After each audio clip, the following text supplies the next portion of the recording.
Hello everyone, Argsy here. Welcome along to a map preview of the soon-to-be released Judith Plains, Montana 4x map by DJ Modding. Obviously, you'll know DJ Modding from his work in FS25 with the Upper Mississippi River Valley map as well as the Green Valley, Nebraska map. And of course, this is his first map for Farming Simulator 25. Now, before we go any further, being a 4x map, it is going to be PC only. It won't be released on the Mod Hub. It will be released on his itch.io page. There is a link for that down in the description.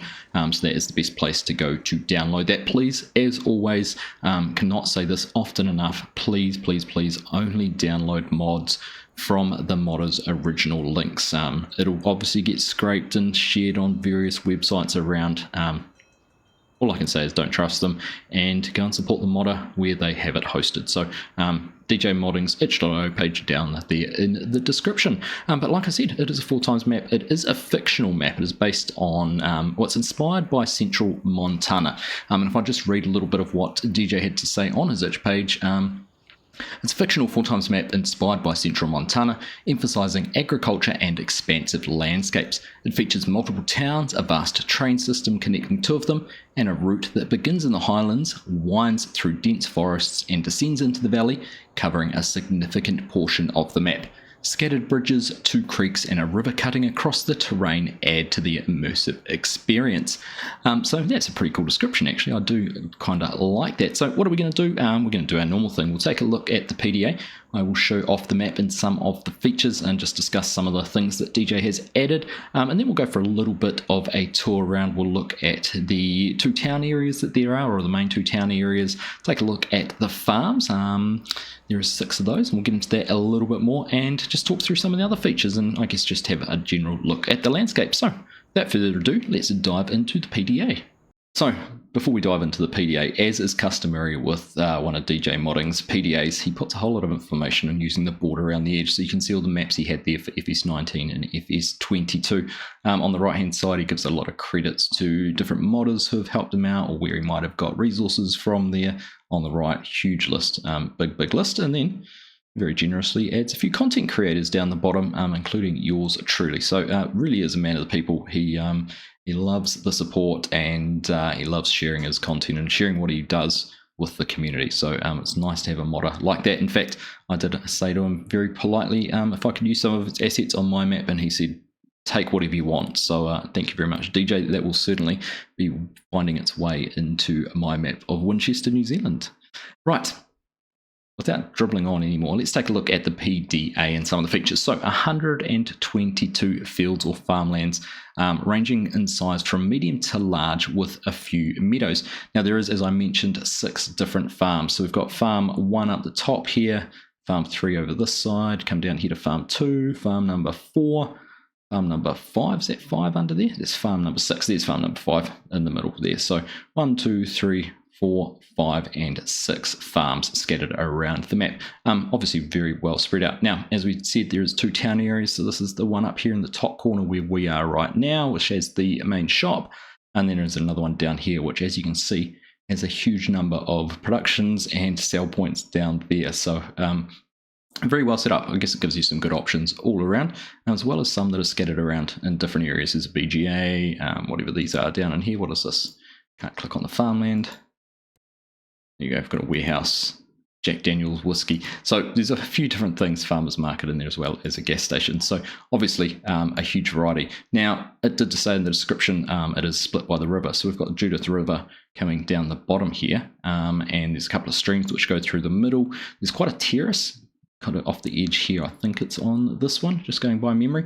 But kind of, I'd describe the map, if someone was to say, I'd say to the top half of the map, the bigger, square, more regular shaped fields. You get down the bottom, you do find some of the smaller ones. Look at field 27 down here. It's only 1.68 acres. Comparison, it's going to be our biggest. 79s, 57, 68 acres there. 80 acres up there in the top. That's probably, just looking at them, going to be our largest. 61 there is going to trump it at 135. So a huge variety in field sizes, which is great. Now just taking a look at the crop types, we've got all the standard crops as well as alfalfa and clover down there on the bottom. And if we start to tab through in here in our prices, I'm going to start back up the top. Obviously we've got our alfalfa and clover added in there as crops. But if we go down further, we've got soybean, straw and corn stalks in there as well. And then if we carry on down here further, again, you can see alfalfa hay, there's anhydrous. If we keep on scrolling down, I'm probably going to miss something. We've got clover hay in there as well, dry corn. So there is a good variety of different things that you can do on the map with those additional crops, as you can see scrolling through there. I was just seeing if we did have the whiskey, and we've got the wine. So must be a cheeky little distillery and winery in there as well. Do we have beer? There is beer up the top. So there you go. We've got a range of different options for the refined adult connoisseur amongst us. Now, if I just read the key features properly, custom productions, we've picked up on the whiskey, beer and wine. There is ethanol, soy milk, pasta, pizza, corn flour and corn oil. There's the 2 new corn stalks and soybeans, 2 new straw types. These can be baled and sold or used for animals as bedding. There is the alfalfa and clover as new crops, mowable like grass and wrappable for silage and can be baled for animal feed. There's a custom harvest or silo, which produces silage from grass, alfalfa, clover and chaff. There is enhanced crop features. There's custom corn textures by AW Modding, crop destruction effects added for all major crops. Grass planted has seasonal color change effects as well. A whole lot of additional ground textures for the paint mode. DJ's played around with the lighting, so we've got a more orange sunset and darker nights. Custom soil map included for precision farming DLC, and all of the map can be purchasable. Now, I know a lot of people like being able to buy the roads and other areas of the map to be able to do things. There's also, I think, half a dozen spots around where you could buy land for productions if you wanted to put down buildings. Even if you wanted to build your own yard, you can do that as well. In fact, 7 empty land areas for players to build their own farms. Of the 6 custom farm areas built around, each one has a coloured theme to it. The barns, animal pens and silos. There's 10 custom dairy barns, 6 sheep pastures, 4 pigsties and 6 hen pens. So I think all of the farms have a dairy barn and a sheep pasture. 4 of them have chickens as well, and then there's 2 with pigsties. So there's a couple of farms which you can have all 4 different animal types. Obviously it's missing out on the horses there. What else? Each farm has custom flat bottom grain bin silos, as well as a separate grain dryer. We talk about the sell points and economy. There is 12 sell points with varying product acceptance, 3 train silos, and the train sell point is included. There's a bulk feed shop for seeds, lime, herbicide, fertilizer, anhydrous, and propane. And then carrying on, talking about added realism, custom Montana license plates. We have anhydrous ammonia as a fertilizer type. Now, obviously, there's limited options out there at the moment for anhydrous toolbars. So while it will probably apply the anhydrous to any spray or any fertilizer sprayer, liquid applied sprayer, so you can use it. Obviously not the most realistic way that you would use anhydrous, but it's kind of the hand we're dealt at the moment until someone comes out with some fantastic toolbars. I'm looking at you, Collins Customs. Please, please, please convert yours over from 22 because they were fantastic. We have propane added as a resource for productions. The animal dealer has live animals at display. There is, and you would have heard it a couple of times buzzing around, there is an animated airplane flying over the farms and the city. A couple of fire stations if you fancy doing a little bit of role playing, being a fireman, firewoman, fireperson, firefighter. There we go, we'll go for the generic term. Has animated doors and interiors, his gas stations, and a vehicle dealer with the interiors, which is right behind us. And we'll go and take a look at that in just a second. The John Deere dealership has demo equipment for players to borrow. Now, you can have a look around here. There is a whole lot of equipment scattered around, all sorts of different things, and you can actually use that to borrow and carry on. So if you wanted to, I guess, get some free equipment, you could do that as well. There's some custom environment sounds and building smoke effects and multi-terrain angles, so 32 angles in the fields to give you better realism when you go around those curves and edges. And that is pretty much the list. I didn't want to go through and read it, but there was just so much to cover. I'm quite excited about what this map has to offer. So without further ado, let us go and take a little bit of a look around. We will go and, I guess probably the best way without going through and trying to look at every nook and cranny is to do a little bit of a fly around. It's a big map. We won't bother driving, but I'm pretty sure you'll get a good sense and impression of what it's all about from the air. We will go and take a look at the dealership though there behind us, but we'll look around the 2 towns, we'll look around the 6 farmyards and just have a general overview of the area. So let's dive into it. So first up, let's go and take a look at this fantastic looking dealership. Come up here, there is a trigger here for the doors, and like we said, there's a whole lot of detail here inside. Come over to the trigger here and press R. That is our vehicle shop, so anything you want to buy can be purchased there. Now we're just going to go in here. I know it's a John Deere dealership, but let's just have a look if we were to go through and lease something. Now just have a look at our license plates. There you go. There are those custom Montana license plates that DJ mentioned, so you can see some different options there for those. But let's just go through very quickly, lease this, just so I can have a look and see where everything spawns. But cheeky bringing a red machine into a green dealer. But yeah, very nicely detailed, all the signs and things around. Now can we? There we go. So you can actually hop up into this. I wonder if we could open the door and get our way out. I'm not quite sure about that. Can we take that out of the door? We can too. There you go. So if you wanted to borrow some of this equipment, take it out for a test drive, you can.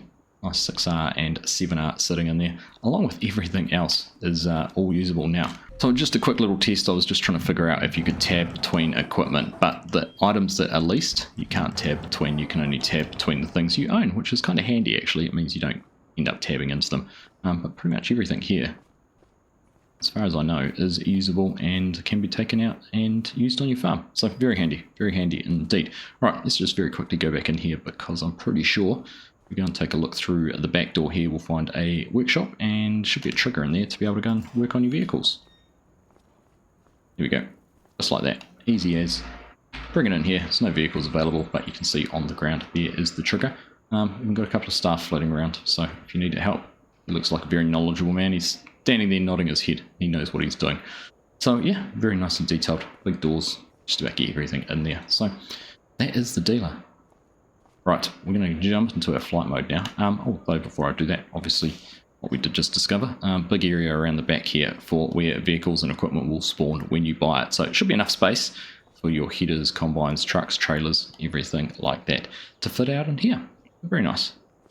So we're going to fly around the town now. Obviously in here you can see we've got our vehicle shop and our workshop. We're going to head around in a little bit of a clockwise direction, try and follow a little bit of order, but just taking a look here, we've got an Applebee's, Kodiak Brewery, there is a gas station over there. This is the commodities shop, so we look for fertilizer, bulk feed, missed one in there, herbicide, there is propane and hydrous in there as well. So a whole lot of different options that you can purchase from there. Then we've got a dairy, there's a sell point over there, which is the strip mall, a baker's tailor shop, another general store in there. Don't want to tag that place, untag that. We've got the feed and grain, we've got the rent-a-train, there is an animal dealer over the other side, elevators, ag supply, manure, liquid manure. So pretty much everything you could ask for here over in the what I'm going to call the northern town, because this is the one at the top of the map. So heading out here from the dealership, I'm just going to head around, like I said, in a little bit of an orderly direction, go as clockwise. Tim Hortons down there is the Applebee's as well. This is our commodities shop in here, so this is where we spotted all that anhydrous, the fertilizer, all of those kind of things, the bulk feed as well. We've got the production for the dairy in there. Over in the middle there was somewhere was the brewery, so we just have to keep an eye out for that. One of our fire departments in there as well. Just a whole lot of different options. Wendy's, I do love the way that DJ's managed to bring all of these iconic, I guess, brands in and make them part of his map. Another reason that you will never see one of his on ModHub. But coming across here, you can start to see the train tracks as well. Worth mentioning, he's also got BC Bueller's custom trains on the map, so a little bit of a different train in here as well. And then just coming across this way, this is the animal dealer, so you can see we've got a few different things here. We've got some cows, horses, sheep, pigs, chickens floating around in the animal dealer, so even making some noises obviously as you go around. Carry on down this way and you can see we do have the elevator, one of the silos there for storing at the train station, so you can come in and drop your crop off there and then bring the train in when you want to go and sell it down at the train trigger or the train sell point if that is where the best price is. So yeah, very nicely done. Very detailed town, and it's got some nice features in there as well. So we're going to go from a little bit higher and basically head across. As I bring up the mini-map so you know exactly where I am. We're heading out of town now. We're heading across the top of the map. As I described earlier, this is what I've said is the bigger fields. This is where the big open areas are. Not to say there's not big open areas on the other parts of the map, but this definitely is where I find that most of those have been. And you can see coming into a view right there in front of us is the first of our farms, and we should see this pop up very soon on the map. Just as we go past, we'll just have a look at some of these streams. So DJ's made use of the animated streams that are available through Giants maps now. You just go down into there, you can see the animated water scrolling through those. But here we are, this is farm number 1, and this is the main starter farm if you do start out on New Farmer. Obviously we talk about it all the time, but PC does give you such flexibility with being able to start out exactly how you want, because it's just so easy to be able to add things in and take them out and set it up however you want. But let's just take a quick look here on the map at the farmyard. So taking a look here at the first of the farmyards, and it does extend quite a way up there. You can see farm 1 all the way up there. But we've got all our animals you can see. So we've got a sheep farm there on the other side. There's some cows, chickens and pigs. Over down here there's another cow barn as well. We've got their home, so I think there's a sleep point in there with the log cabin. Small farmer's kiosk as well, and then just things like there's fuel, there's the grain dryer, there's some greenhouse for rice saplings. That's what you're interested in buying. There is the corn dry. This is actually the BGA, and we'll be able to see that when we just fly over it in a minute. But I did just turn on so you can actually see this is a clover field and this is the alfalfa field. So you can just see those colours there. We'll dive down in just a second and have a look at the textures for that. Just taking a look over here, there's a whole lot of beehives set up over this way as well. So lots of different things. Now I have bought all the farmland on the map just to be able to see all the triggers and make sure everything was visible and nothing was missed. It's farm number 1 here. This is the red farm. As we mentioned earlier, all the farms are color coded. They all have their own colors. This one is the red one, so all the sheds there have a very, very bright red. But yeah, basically is what you see. Some nice detailing and texturing there, as you can see, for vehicles going in and out of the road and out of the tracks. And if we just sort of look around, you can start to see the sheep pasture there on the other side. This is the cow one down in front of us. We've got manure pits. All sorts of things like that. Beehives up there, right up there by the bridge. But there we go, and you can see the BGA down there in the background. So very nicely detailed farm, and they all have had a lot of attention in them. Just come along down this way as well. You can see this animal pasture, and it's very evident where they all are because DJ has a habit of texturing them very well with those tracks and that sort of animal paths. But there we go, another cow pasture down this way. One of the harvest all silos, so that will produce your silage from chaff.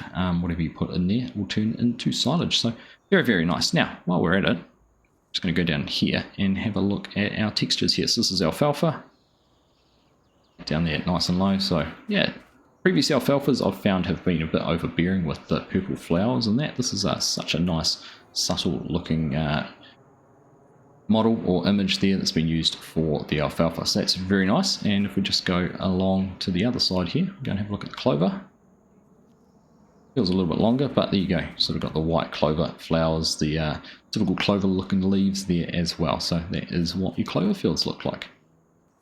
So as we do, we've got a great selection of big fields here on our right. Lots of nice square regular shapes, perfect for using the in-game AI or courseplay. Very, very easy to set those up in these fields. Very, very user-friendly shapes. Not too many irregular shaped fields, which is also very nice. Now, coming up here on to what is going to be farm number 3, I think it was on the map. Let's wait for that to spawn in. There we go. This is farm number 3, or the dark blue farm. That's the way you want to describe them. We'll have a look on the map at what we've got there, but you can probably get a very good overview of everything just from up here. It's farm number 3. This one has the sheep and the cows only. Again, we've got fermenting silos, corn dryer, our grain silos in there, fuel point, sleep trigger for the farmhouse, and that is about it, along with all of the sheds. So once again, nice cow barn there, big slurry pit out the back, and yeah, just some really nicely detailed sheds.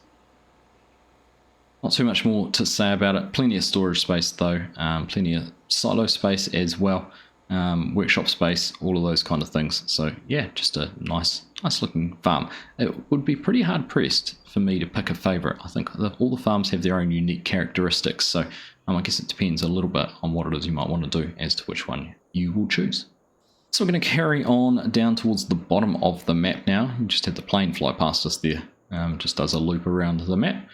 Cool little feature, nice little addition. But we're heading down this way now towards what I think is farm 4, and you'll notice a little bit of a change in the terrain, in the size of the fields, all of those kind of things. We're getting chased. There we go.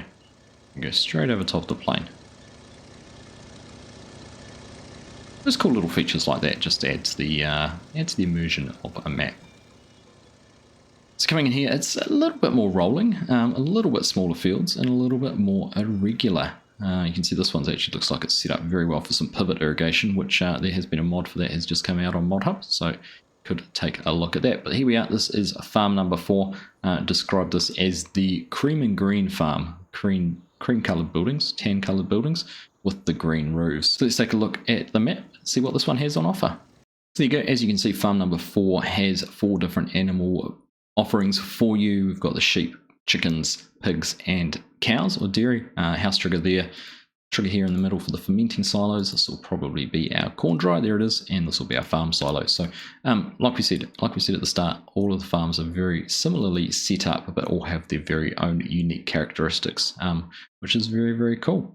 This one gives off a bit of a millennial farmer vibe to me. Just I think it's the color of the sheds, very similar to what they have. That's probably about where the similarities end. But yeah, very, very cool. Nice little setup here. Again, there's so much variety and so many options for what you might want to do. There's lots of space around too. I'm sure if you wanted to add, extend, put down more sheds and that sort of thing, very easy to go and do that if you wanted to customize the farms in some way. But yeah, farm number 4, the green and cream, or green and tan coloured farmyard. So we're going to leave the green and cream farm number 4 here behind us. I'm going to head just a little bit further south, down towards the bottom of the map. We've got the river coming up here in front of us. So this is another one of the features. Obviously we've been across a couple of the streams, but this is the river which further divides the map up, which will require a little bit of planning because there's only limited ways to get across. A few little features. You'll notice the restaurant there from Riverbend Springs, the houseboat restaurant. Then we're coming around here and towards the second of the 2 towns. This is the southern town. A few little features down there on the right, the dredge, the cement factory, things like that. You'll also notice from Riverbend Springs. But before we get too much further into this one, we'll take a little bit of a look on the map at what some of the key features are, including, as you can see down there, the Golden Arches.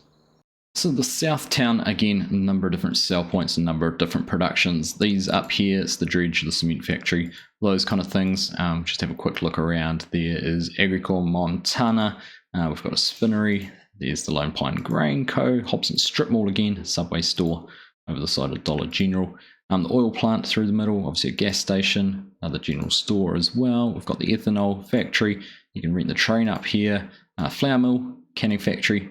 There is our winery, the Duckhorn Winery. Come up here, there is the grain terminal for the trains, another fuel stop, and a gas station. So again, very, very populated little town with lots of different areas. So I can see you'll be dividing your time, I think, between the 2 towns, because depending on where the best sell point is, it might be worth driving across from one side to the other. So we can see the train tracks sort of running down at the bottom there. Can kind of head over into the town and get a little bit of a lay of the land. The big oil mill there in the middle. You kind of look across to the other side of the train tracks and see some of the things. There's the ethanol plant and the like as we look across there. So again, lots of different detail, lots of different features, and lots of different sell points. So the towns are somewhere where you'll probably find yourself spending a lot of time as you bring your crops in. Of course, with the size of the fields, there's going to be a fair bit of hauling involved to get from the farm into the sell points.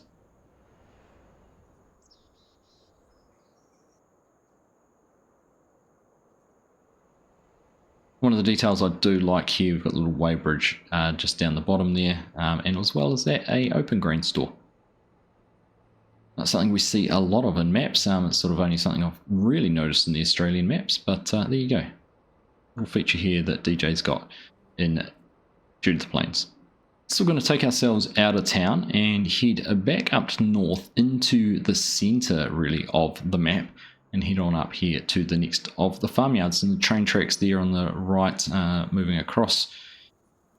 And we've got the road here coming up in the centre and arriving up here in the very next of our farmyards. And again, you can see exactly what's included with this by the cream and brown roofs. So we've gone from cream and green to cream and brown through this one. So again, we'll take a quick look at the map and see exactly what's included. So farm 5 here, the cream and brown farm, has a variety of different options. Again, got 2 different cow pastures, one here and then the one over here in the distance. We've got a chicken shed or chicken coop as well as the sheep. Otherwise, also got the fermenting silo and the corn dryer and our grain silos. So a pretty common trend there happening with the different options for what you have. Pretty much all the farmyards have a lot of the similar features. So a little bit more condensed. Some of the others have been quite spread out, although in saying that we do have the cow barn over there in the distance across the train tracks. So just something to factor in. You're going to have to navigate a rail crossing in the middle of your farm. But again, lots of storage, lots of space. Probably not quite as much storage space on this one as compared to some of the others. Just looking at the size of the sheds and the number of sheds, but still think there's going to be ample space to fit everything you need. Plus, I mean, there's plenty of space actually to expand out the back too, if you wanted to, or even into that field just on the other side there, that cornfield. And once again, let the plane fly by, and we're going to carry on heading across to the bottom left-hand corner of the map. Go and check out the 5th of the farms. So a few trees here, again, smaller fields, a few more irregular shaped fields, but still pretty standard fare for us. But here we go. This is the next of the farms. Quite a spread out one though. You can see sheds going in all sorts of directions, all sorts of distances. So we'll jump into the map and take a look at this one too. Farm number 6. So farm 6, animals are all sort of congregated down here. At the bottom we've got 2 different dairy pastures, dairy barns, as well as a sheep barn. We've got our fermenting silos here in the middle, and then our grain dryer and grain silos up here at the top, our fuel tank as well. And then our farmhouse sort of over the road. So and what that does look like there, so the 2 dairy barns just down here below us, as well as the sheep. And then just all the sheds kind of spread out. And this is actually one, when you look at this little field that's kind of in front, where there's huge potential to expand if you want some more sheds, some bigger sheds. That space could be taken up quite easily. But there is quite ample storage and space as you look around. The sheds kind of just stretch all sides down and across the farm. One thing to be wary of though, and I've come across this before and experienced myself, it's got the covered bridge down there. So just be mindful of what size equipment you have, because it will struggle to get through that shed. So it might be a case of being cautious about where you farm and what you farm. So we're going to leave farm 6 behind, which is the 5th farm we've looked at, and head on over to farm number 2. Now farm number 2 is sitting up here on top of the plateau. I think I described it when I was looking at the PDA, how there was quite a terraced area of the map. So you can see here, kind of down on this lower section, and then it does terrace up to these higher parts here. And this is the 6th of the farms, or farm number 2, as it is described. What colour would you describe that? It's not really a mint green, but pale green with the dark coloured roofs. This farm 2 on the map looks a little bit more condensed and has just as many options as the other ones. You've got the 2 cow barns across the bottom here. We've got a chicken coop, and then up the top of the farm is the sheep. And then of course we've got our grain silo, and next to that is our corn dryer. Down here will be our fermenting silo, and then we've also got our fuel spot and our farmhouse. So again, run of the mill. It is exactly what you're going to get with a DJ modding map. You're going to get a very, very well set up farmyards with a lot of the same features, but an interesting variety of farm layouts and farm options, just to give you some character and some variety. I love the way that this dairy pasture here below us sort of stretches out on this little peninsula, this little finger of land that goes out on the end of it. It'd be very cool seeing a few hundred cows in there, particularly if you put the realistic animals mod in there, which does show a lot of animals. That'd look very, very cool with them all hanging out there. So there we go. That is our 6th and final farm, farm number 2. So there's really not much more to say than well done DJ modding. I'm really looking forward to having a play around on this map. It'll make a great multiplayer, multi-farm map, just with the fact that it's a big map and has 6 different farms on it and some big fields. It'll be aspirational to try and own some of these and to build yourself up to being able to afford them. Great road networks, great connections. It is interesting with the rivers, of course. There's always challenges when you have that division through a map, but that's just part of life, isn't it? It's part of fun, part of the management of it all. So if you don't like the fact you might have to drive to sell something, go and buy a farm that's closer to the sell points, and just limit your options. But there we go. That is a first look here at Judith Plains, a 4x map from DJ Modding. It is scheduled to be released as a final sort of beta release in the next few days. So keep an eye out on DJ's Facebook page, his itch page, and keep an eye out on our Facebook page. I'll be sure to put a post up as soon as it has been released. Just obviously like to say a huge thanks to DJ for sharing the map with me, giving me the chance to take a look at it here and share it and show it off to all of you fine folks. So I hope you've enjoyed this. I'm looking forward to playing on it. I'm looking forward to seeing you all play on it, and hope you have a great time farming here in Judith Plains, Montana. As always, thank you all very much for watching. Hope you've enjoyed this map preview, and I'll catch you in the next one.